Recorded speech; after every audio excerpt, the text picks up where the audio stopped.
Well, we want to welcome everybody this evening. I want to say thank you for joining us this evening. We deeply appreciate the time you spend with us and trust that something we say or do will have a positive impact upon you and your encounter with us. We want to welcome today. We have the audit investigations presentation with us this evening, and we're excited to have them. Of course, we have developed several committees. One of them is the Oversight Committee, and that, of course, interacts with the audit investigations, and we are excited about talking about that. The adoption, do we have, before we do that, do we have any adoption of the minutes that were read? Well, we don't. Ryan, you said we don't actually have any adjustments at this point, right? Correct. It's all recorded, so there's no need. Okay. So the minutes are what they are. So what we want to do is go ahead and move into our presentation by audits and investigations. And I don't know who we talk. Miss Green, is that you? That's me. That's correct. Okay, Good Miss Green. evening. Please feel free to take the mic and do what you need to do, ma'am. Okay, I'm going to share my screen because I do have a presentation for you all.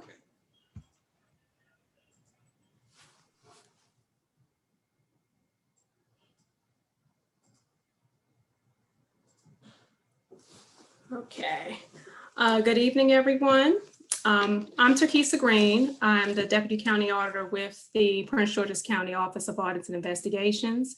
And I want to thank you all for inviting me to come speak with you this evening about our grant audit process.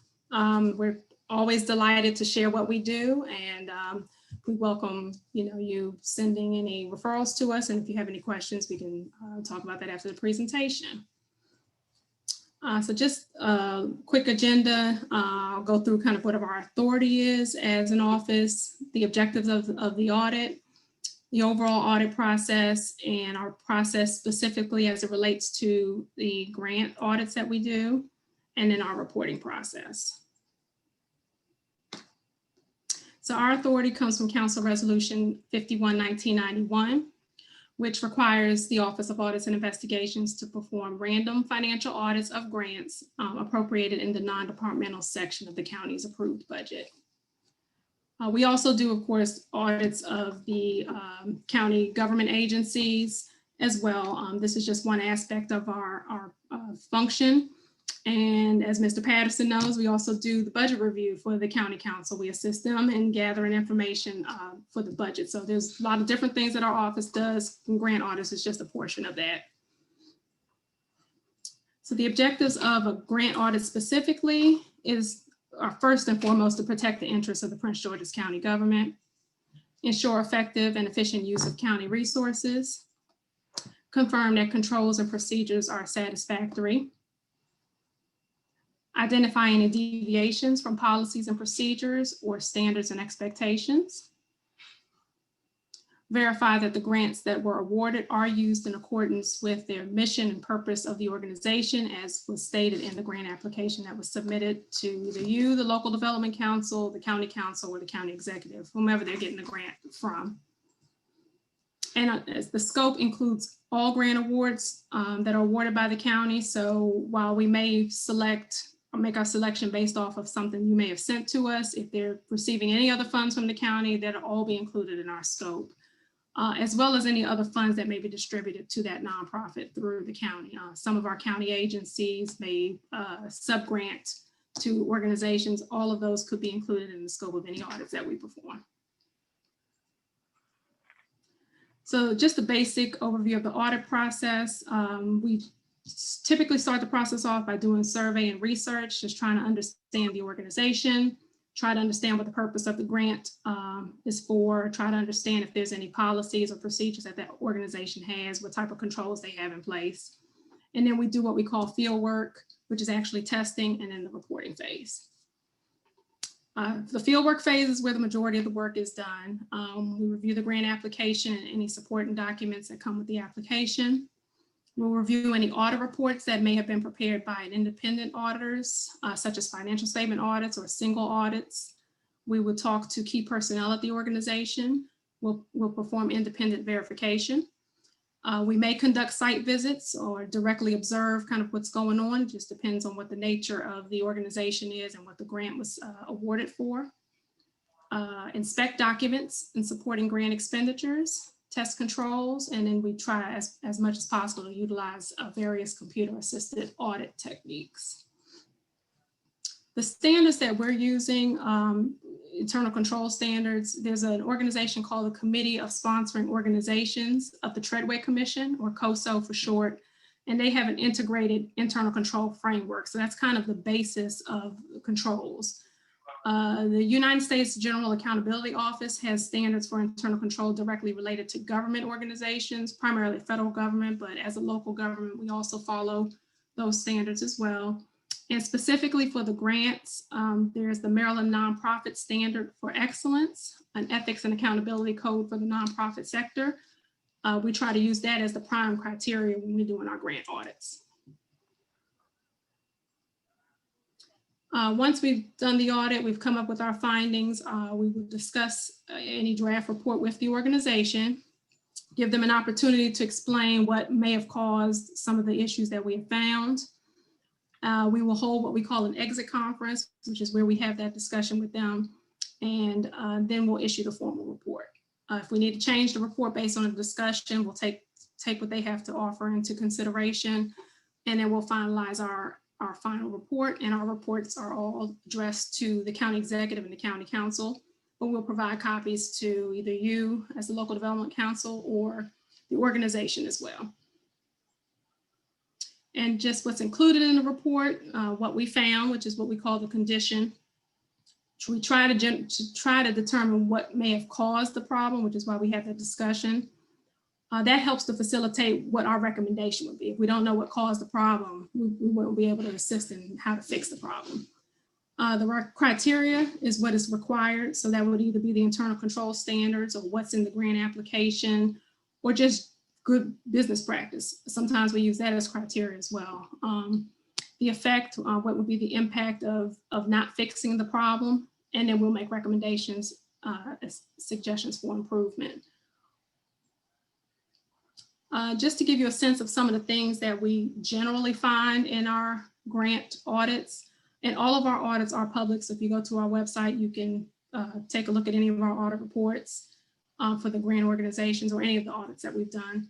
But generally what we find is that the organization just lacks basic internal controls. The organization may lack an accounting system to account for the grant funds. The organization may not be in full compliance with local, state, or federal laws. The board of directors for the organization may not be fully engaged or involved. We may find evidence of inappropriate personal use or misuse of grant funds. The usage of grant funds were not for the purpose outlined in the application. So they used it for something else other than what they advised you or the council or the county exec that they were going to use the funds for.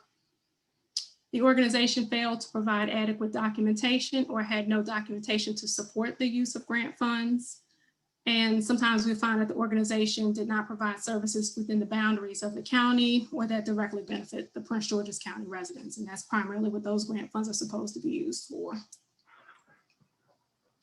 And then some of our general audit recommendations, and this is very general, so obviously it would depend on what the findings are, but in some cases we just, we ask them to make sure that they're spending any funds that are left over primarily as designated in the grant application. We recommend to the organization that they strengthen their internal controls, and we'll give them specific recommendations depending on what the issues were that we found.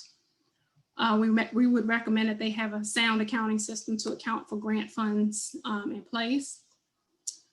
Have a review or audit of their financial statements performed by an independent CPA for the last completed fiscal year. Some organizations bring in a lot of money and have never had a financial statement audit before, so sometimes we would recommend that. We would recommend from time to time that they consider obtaining accreditation from the Standards for Excellence Institute. That's a good organization that kind of helps nonprofits in terms of putting the right controls in place, setting up their boards and things like that. So that may be something you all may want to take a look at and recommend to some of your organizations. ensuring that they're in full compliance with any local, state, or federal laws. So if we found that they were not in compliance with an IRS regulation or county, state regulation, we want to make sure that they're in full compliance. We've asked some organizations to evaluate and strengthen their board of directors. That's supposed to be the oversight for the organization. And if there's a failure, we see too many instances of things happening, there's probably a lack of oversight. So that may also be a recommendation. And ensuring adequate documentation is available to support any grant activity. The IRS requires organizations to maintain documentations for 3 years. Most of our audits are no more than a year or 2 years back. So if the IRS is requiring organizations to keep documents for 3 years, we don't see any reason why, the documents aren't available when we perform our audits. To the county council and the county executive, we may recommend that they seek total or partial refund of a grant award, depending on what it was that we found during the audit. And from time to time, we have recommended that they discontinue awarding grants to an organization. And if the organization also works with some of our county agencies, we may recommend to those county agencies that they have the appropriate oversight over that nonprofit organization. So that's pretty much a quick kind of summary of what we do. I have here the county auditor's information, as well as my information, our phone number. And I can send you this presentation. That link will take you to our website where you can find out more about what we do, read some of our reports. And at this time, I'm open to any questions you may have. Ms. Green, thank you for your presentation. I think that helps us a great deal. I will most certainly be giving you a call and be in touch with you. And this helps us a lot. And the fact that we're getting a copy of the presentation, I think will take us a long way. So what I'll do is just open it up for anybody that has questions. I have a question. Yes, sir. Ms. Green, the CPA audit that you made reference to, is that at the expense of the grant holder? Organization. Yeah, they have to pay for that. That can be pretty expensive sometime. Anybody internally in the county that could provide these services? Well, the threshold that we've been using, so we don't expect it of all organizations. Obviously, smaller organizations, we understand, may not be able to afford a financial statement audit. So we do have a dollar threshold that the county council put in place maybe 2 or 3 years ago. Okay. Organizations at about 300,000 or more in revenue.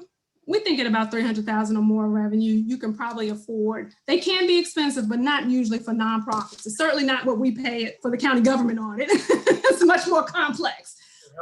So we do have a dollar threshold. We do understand that there is a cost, so there are some large organizations that have never had a financial statement audit done. And I think it just demonstrates, we think it demonstrates to you all as grantors and to the public that this organization has their books together. It just provides just that little extra layer of comfort. So we do take that into consideration, Mr. Patterson, what the cost is. Good, good. Last question. I don't know, maybe I don't need to ask that. Okay, I'll pass. I'll pass. Okay, do we Okay. have any questions? You know how to find me, Mr. Patterson. I'm sure if you have questions, you can ask. Anyone else with a question? If not, I will ask one more like that. Oh, okay, let me, you mentioned, Ms. Green, you mentioned the Maryland nonprofit standards. Yes. Do you have a copy of that that you can send to us along with this presentation? I can send you the website. Okay. It is something in order to obtain a copy, there is a minimal cost. So it's not something that they allow to, but I can send you the website. You can actually access all the standards on the website itself. But if you wanted a document, a hard copy, it's like maybe a $10 fee, but I'll send it along with the presentation. Okay, thank you. We appreciate that. Mm-hmm. Anyone else with a question? Yes, Ms. Green, if an organization get put on a hit list, so I didn't call it a hit list. Go ahead. is there room for rebounding, so to speak? They sort of get back in good grace to apply again? It depends on what it is. There's some things that are just so extreme. It depends. And it's not our call. I mean, we make recommendations. So at the end of the day, you as the local development council, we'll present our findings. If you want to have a conversation with the organization and they want to share where they stand with it, it's up to you to decide how you want to, how you want to proceed. But yes, we try to make recommendations to the organization because we want these organizations to improve as nonprofits. So that's something that we've kind of done more recently. Before, it just used to be, no, that's it, and move on. But now we're trying to strengthen the organizations. We understand what the goal is of these grants. And, we're not looking to get anybody. We want our community to thrive. So we make recommendations to organizations. They would have to,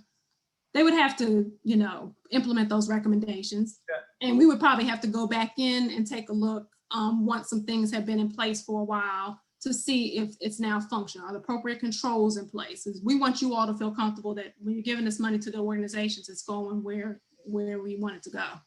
Last question. How do you look upon organizations that have their headquarters in California and apply for a grant here? How do we look at it? I mean, how is that? It's expected, that's okay? Well, once again, that's not our call. I mean, our understanding is the funds are to be used to benefit the county. So if it doesn't matter where they are, as long as they're providing a service to the county.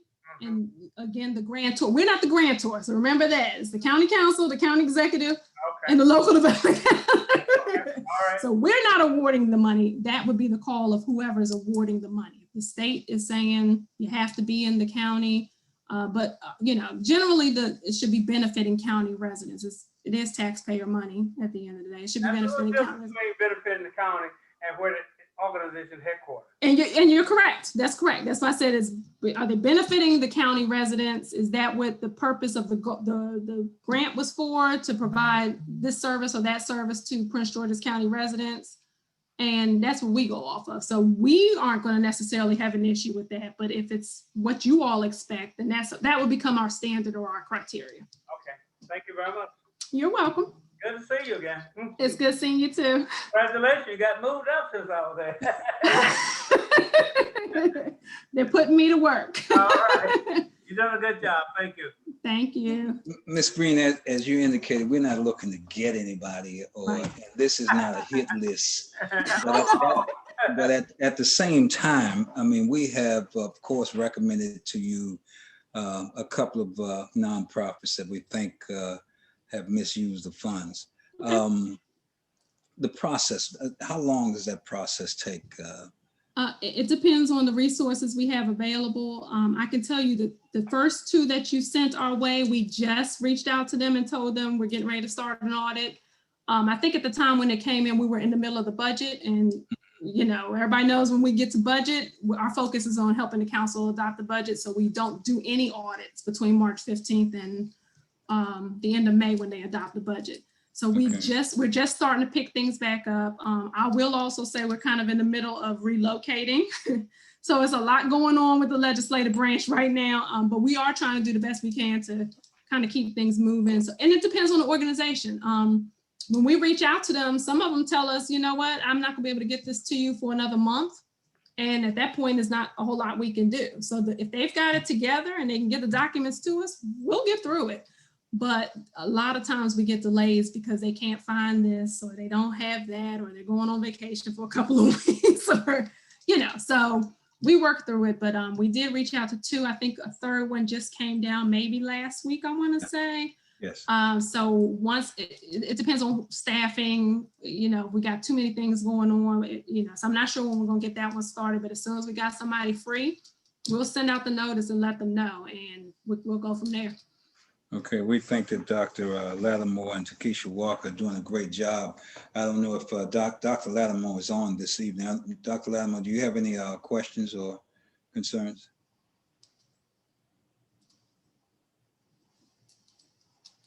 No, I don't. I was looking at her presentation. I don't know how to put it on two screens. I'm kind of challenged over here. But thank you for the presentation. It was a great information. You're Yes. welcome. I'll email it. You want me to email it to Ryan and then Ryan can get Yes. it to you guys? Yes. Okay. Sounds good.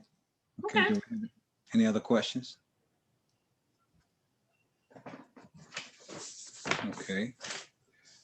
Okay, well, we will move right along. We are excited to introduce to you this evening our new shocker and Miss Nicole Plater.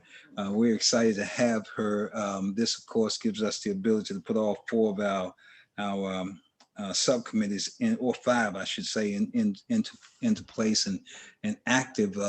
I'm going to ask Miss Nicole if she would just kind of show her face for a second, and we can kind of introduce her to you as she's our new coordinator, and she will be working with us. I had the opportunity to speak with her a couple of times already. So Nicole, we are excited, more than excited to have you with us this evening. As you know, we lost Shaka, and of course that threw everything into a huge turmoil. And we finally was able to throw the net out or throw the fish hook out and grab a hold of Miss Nicole and get her in the boat. So we are excited to have you this evening, and we just want to hear just a little bit from you. You are among friends and family here, so we're excited to have you this evening, and we deeply appreciate your coming on board. Good evening, and thank you so much for welcoming me. I look forward to working with everyone. I was challenged to look at the website, read on some information. I've done that, okay? And I just look forward to moving forward with you guys and learning from everyone.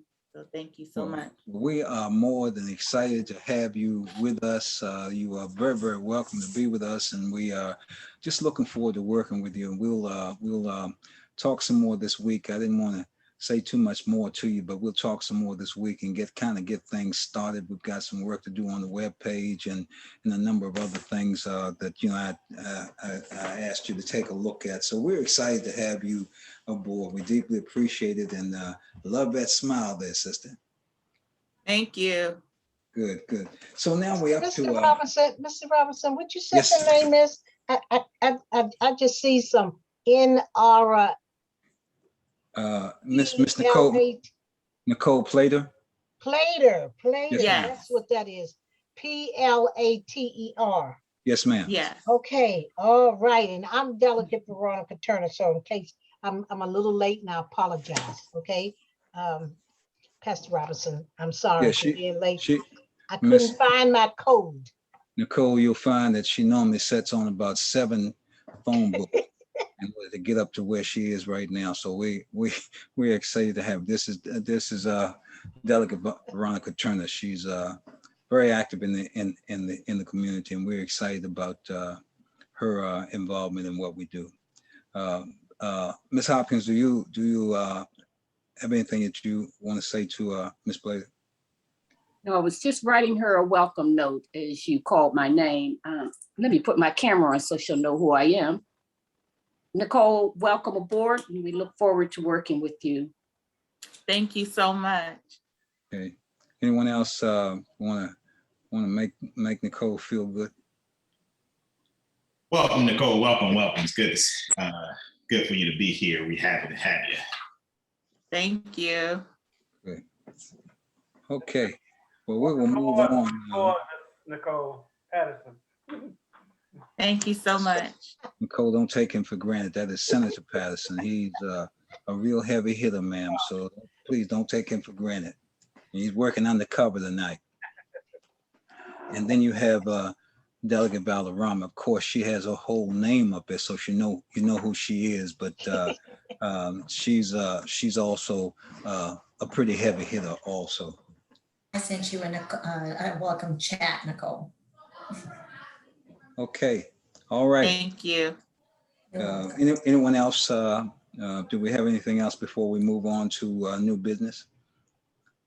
Anyone else? Okay, new business. Okay. Okay. Okay, new business. As you might remember, I spoke to you on last month about the idea of coming back together since they have opened everything up, and the idea of us coming back to the sports center on Bach Road. And we just wanted to kind of think that through, the idea of us coming back together. Personally, I am in favor of continuing Zoom, and just wanted to hear from everybody from a standpoint of how you feel we should move forward from this point. Of course, as a pastor in the church, we've been closed down until March, since March. Personally, I don't plan to open the building back up until sometime next year. I don't think this thing is over. Delegate Valderrama, yes, ma'am. Yes, thank you for that opportunity. Initially, I was inclined to participate in person, but with the increasing news with the Delta variant and those who are vaccinated still contracting, we always knew we would still contract if possible, but with the Delta variant, I'm pretty apprehensive in starting. I agree with you. Yeah, I think these numbers are up to something like 87%, the last I heard, across the country. And as I was saying, we shut our church down in March and have not been back in the building. I don't anticipate actually going back in the building until sometime next year. Of course, we're retrofitting the building with automatic flush, automatic hand wash, and those kind of things. Separating seats 7 feet instead of 6, those kind of things. But personally, I don't think that we should be back in the building at this point. But I wanted to hear everybody's opinion as to what you're thinking and how you feel. Ms. Kimberly? I agree. I am much more comfortable sticking to the Zoom platform. I agree with the rise in the numbers around the Delta variant. There also is no way to check for sure if someone is actually really vaccinated or not. So there's that. And I just feel like it's safer to do what we're doing. And, we can continue to reevaluate as the year goes on, and going into next year would be my opinion. Okay. Anyone else? Pastor Robinson, if I may. Yes, ma'am. Yes, ma'am. I also am not comfortable in coming back yet. Just this week, I've had 2 family members who've been diagnosed with the virus. Thank God they were both vaccinated. So their symptoms are mild, but that just tells me that virus is out there, it's alive, and that we all should continue to, use the protocol that we've been using before we remove the mask. Get back into your mask, make sure that you're sanitizing and being careful, because both of these are very responsible young men who are vaccinated, but unfortunately, they still contacted the virus. Okay. Ms. Jackson?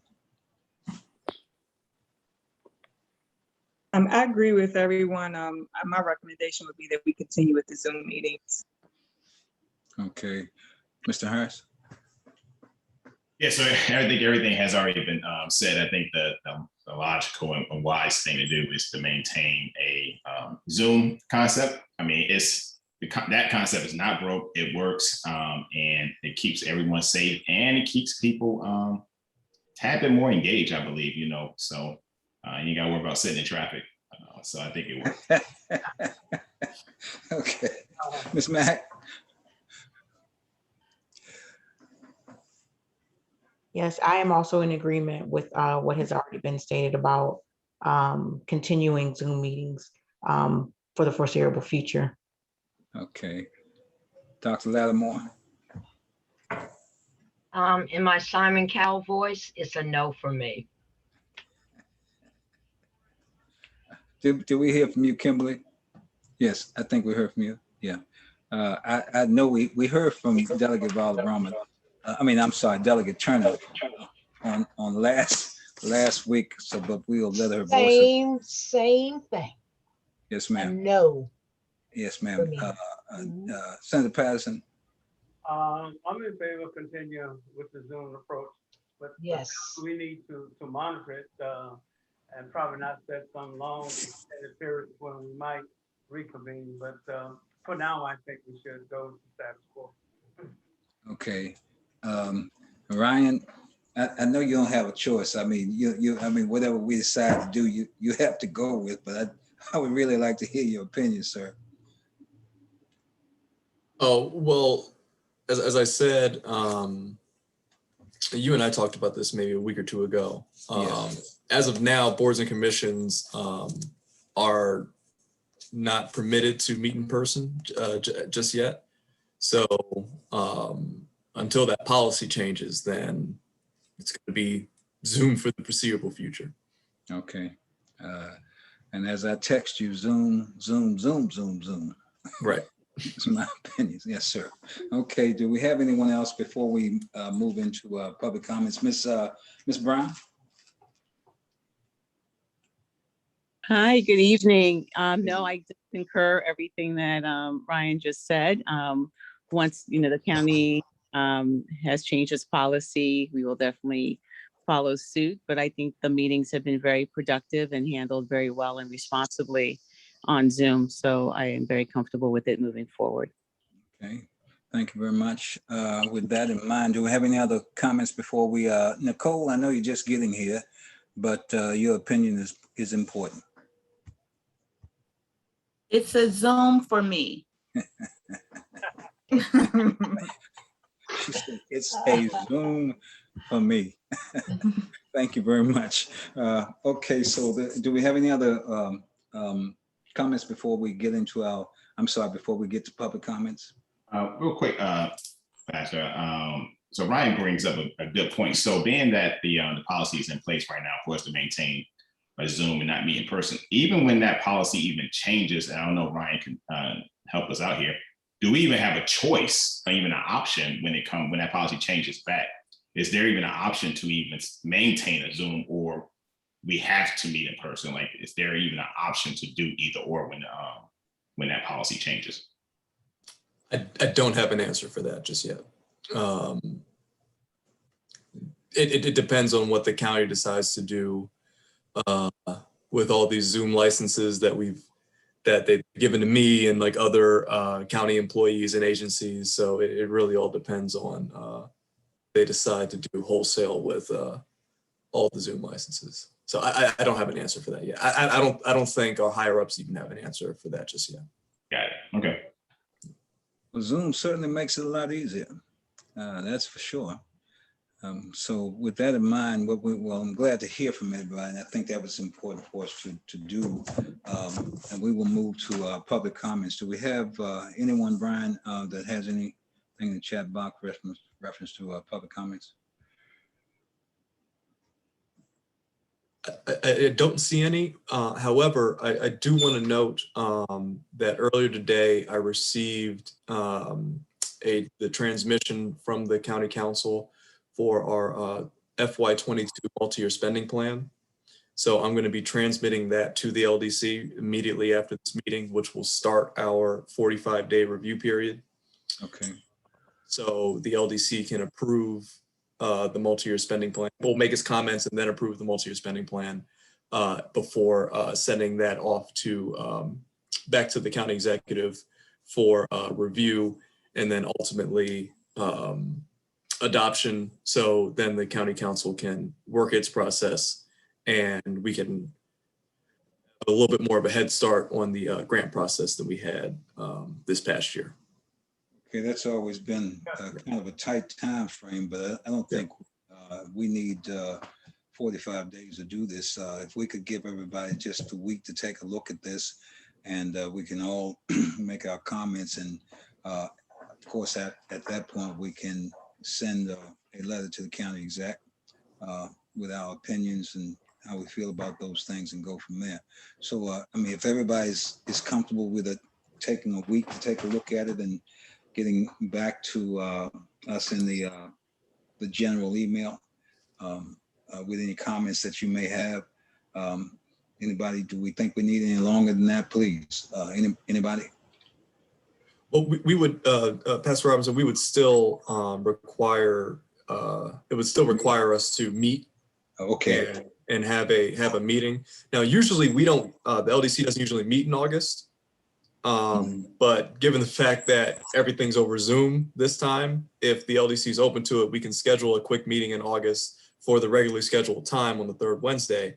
And then have the LDC members provide their comment publicly on the multi-year spending plan. And then you can go through all that and we can have it sent over to All right. the So we can at least cut it by 15 days or so. Okay. So we can do that, and we can kind of go from there. If everybody's all right with that, we can move on to adjournment. All but Senator Patterson, Delegate Turner, make a motion to adjourn. Now, the reason I'm saying that, Delegate Valderrama, you were not around in that particular meeting. I mean, when we asked for a motion, they jumped to this thing so quick. It was. Oh, I heard, yeah. It was absolutely amazing. So we exclude them from making a motion. And just before we do that, we can now put together, Kevin, the needs assessment committee. Since Nicole is on, we want to step that pace up and talk to Dr. Praler. And Senator Patterson has agreed to join you guys so that we can get started with that. If you would like to chair that, I'll speak to you offline on that, and we can kind of go from there. So with that in mind, we'll take a motion from anybody but Senator Patterson and Delegate Bell. You meant Delegate Turner. I'm sorry, I keep doing that. Do we have a motion to close the meeting this evening? So moved. Ms. Mack has a motion to close the meeting. Do we have a second? Second. Second. All in favor? Aye. Aye. This meeting is adjourned. I appreciate all of you guys. Thank you, Pastor Robinson. Yes, ma'am. We'll see you on next week. I mean, on next month. I'm sorry. Oh, okay. That's All righty. Thanks a lot. All right. Have a good Thank you. evening. Bye-bye. Okay. Thank you, Ms. Mack. Good night. Bye-bye.